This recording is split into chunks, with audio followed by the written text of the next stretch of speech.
लपक अंगना गलानी चाहे सूती खरी हनी रानी लपक लपक मजा ले लुए पतर कोकोरा चपक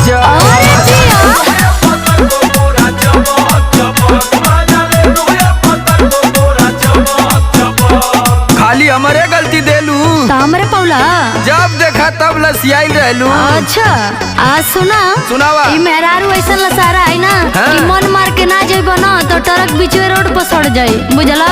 ए ड्राइवर बोला ड्राइवराइन जे तने रसइबो रसवा चुइए